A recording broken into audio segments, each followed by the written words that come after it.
நமக்காக பிறந்திருக்க இந்த புத்தம் புதிய காலை நேரத்தை ரசிச்சுக்கிட்டே இப்ப காலை மலர்ல கேளுங்க மருத்துவ நேரம். இன்னைக்கு மருத்துவ நேரத்துல நம்மோட இணைய இருக்கிறாங்க திருச்சி ஹோமியோபதி மருத்துவர் எஸ் கார்த்தியாயினி அவர்கள்.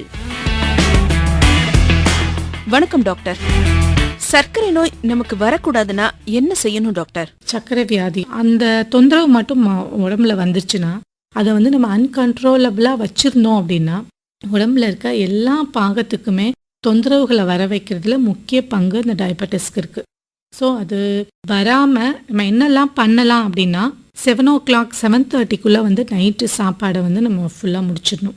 அடுத்த நாள் காலையில் 7:30 வரைக்கும் 12 hours உடம்பு டாக்ஸின்ஸாக இருக்கட்டும், அதோட கழிவுகளாக இருக்கட்டும், எதுவாக இருந்தாலும் அதை கிளியர் பண்ணுறதுக்கு நம்ம டைம் கொடுக்கணும்.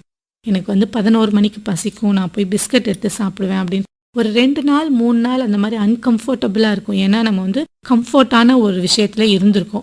அது அந்த ஜோன்லேருந்து நம்ம வெளியில் வரும்போது ஒரு சின்ன ஒரு அசௌகரியம் இருக்குமே ஒழிய கண்டிப்பாக 12 hours ஃபாஸ்டிங் நம்மளால் கட்டாயமாக இருக்க முடியும். மலை கிராமத்துல எல்லாம் போய் பார்த்தீங்கன்னா அவங்க காலையில் ஒரு வேளை சமைப்பாங்க.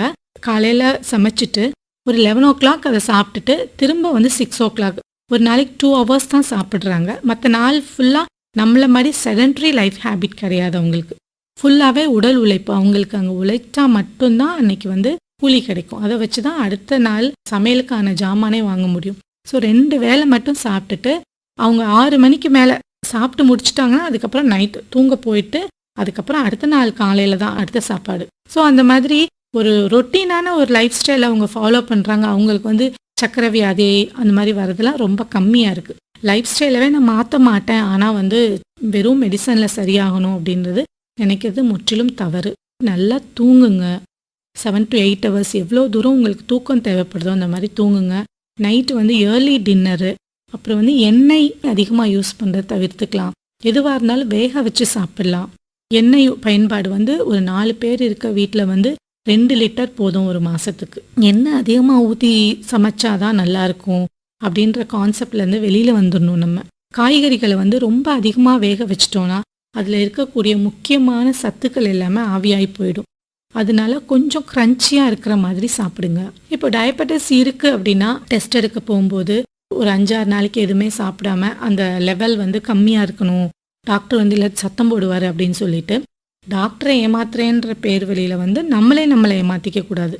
அந்த ரொட்டீனை ரெகுலராகவே செய்யணும். அந்த HbA1c அப்படின்ற 3 மாத அளவுக்கான சர்க்கரை அளவு பார்க்கும்போதே தெரிஞ்சிடும் எவ்வளோ நீங்கள் கண்ட்ரோலில் வச்சுருக்கீங்க, அன்கண்ட்ரோலில் வச்சுருக்கீங்க அப்படின்றது. சர்க்கரை வியாதி வந்தால் வேறு எதுவுமே சாப்பிட முடியாதுன்னா ரொம்ப பழமாக இல்லாத ஃப்ரூட்ஸ் எல்லாமே சாப்பிட்லாம். அதிகமான சுகர் கூட இப்போ மாம்பழம், சப்போட்டா அந்த மாதிரினா இம்மீடியட்டாக வாயில் வச்சோன்னே தித்திக்கிற மாதிரி அது மாதிரி இல்லாமல் பாதி தான் பழுத்திருக்கு மாங்காய் அந்த மாதிரினா ஒரு பீஸ் 2 பீஸ் சாப்பிட்லாம்.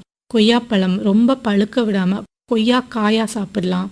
அந்த மாதிரி எதுவுமே ரெஸ்ட்ரிக்ஷன் ரொம்ப அப்படியே சக்கரை வந்துட்டா நம்ம எதுவுமே சாப்பிட முடியாதபடி இப்படி சாப்பாட்டுக்கு ஏங்குற மாதிரி அது மாதிரிலாம் எதுவுமே இல்லை. நம்ம கண்ட்ரோலில் வச்சிருக்கும் போது நமக்கு பிடிச்ச விஷயங்களை கொஞ்சம் கொஞ்சமாக சாப்பிட முடியும். இப்போ எனக்கு சக்கரை இருக்குது, எனக்கு கைவலி வரும்போது சாப்பிட்டா நல்லா இருக்குன்னு சொல்கிறாங்கன்னா அந்த குறிப்பிட்ட அந்த சிம்டத்துக்கு மட்டும் நம்ம மெடிசன் எடுத்து கொடுக்கும்போது கைவலி யூஸ்வலாக சாப்பிட்டா சரியாகாது.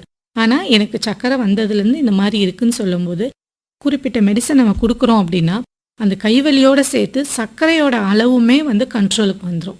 எனக்கு விருப்பம் போல் நான் எல்லாத்தையுமே சாப்பிடணும், லைஃப்பை என்ஜாய் பண்ணணும், வாழ்நாள் முழுக்க நான் சர்க்கரை மெடிசன் சாப்பிடக்கூடாது அந்த மாதிரி நினைக்கும் போது நம்ம ஹோமியோபதி பெஸ்ட் சாய்ஸாக இருக்கும்.